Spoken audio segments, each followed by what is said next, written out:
Return of the Jedi was highly anticipated, with students cutting classes and adults calling in sick to work in order to go see it. The result was lightning striking for the third time, with the film grossing over $250 million domestically, halfway between that of Empire and the original.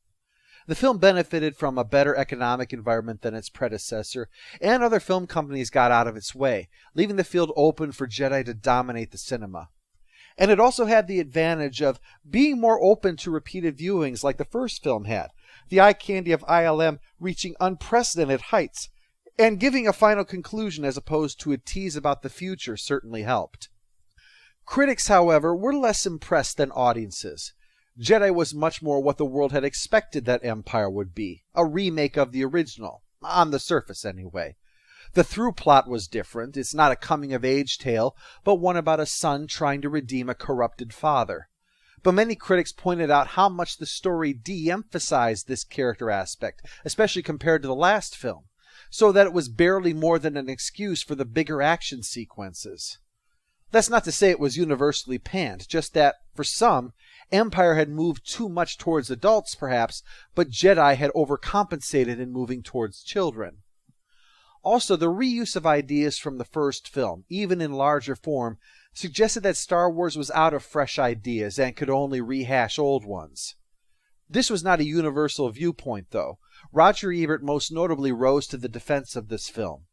Return of the Jedi is fun, magnificent fun. The movie is a complete entertainment, a feast for the eyes and a delight for the fancy. It's a little amazing how Lucas and his associates keep topping themselves.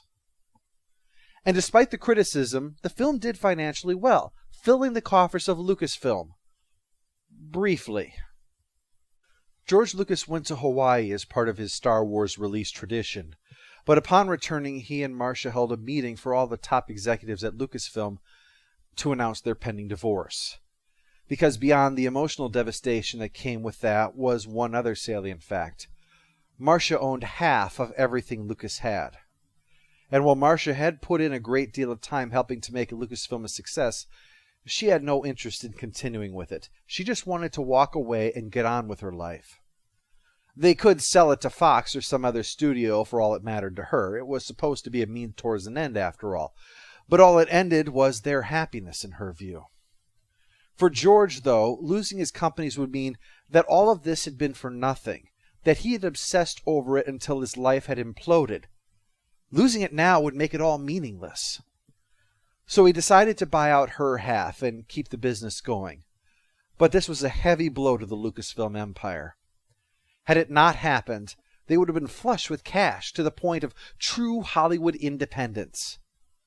But it did happen, and the company was now going to struggle moving forward. Now, it couldn't make a Star Wars movie even if Lucas wanted to, not without getting an outside studio to foot the bill. Lucasfilm, a corporation that was a necessary evil to make films, was now having to survive without them.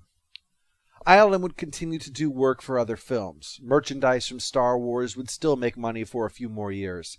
The work done by the computer division for Return of the Jedi so impressed representatives from Atari that they provided the startup funds for the company that would be known as LucasArts. These would help keep the corporate empire afloat.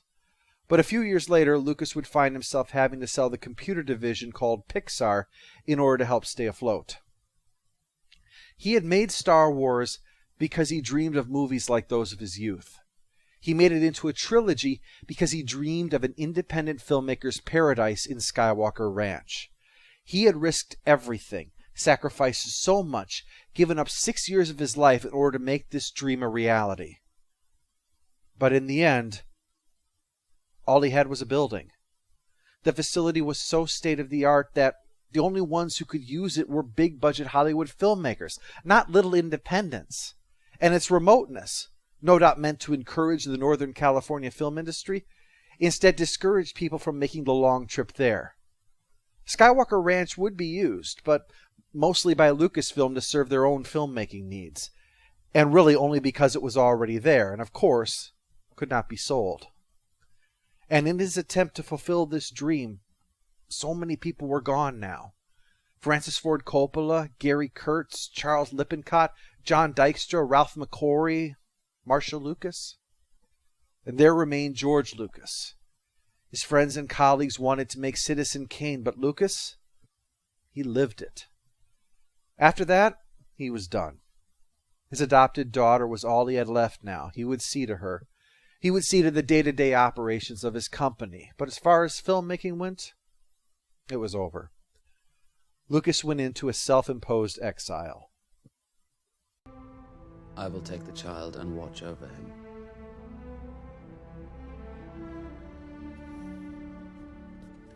Until the time is right, disappear we will.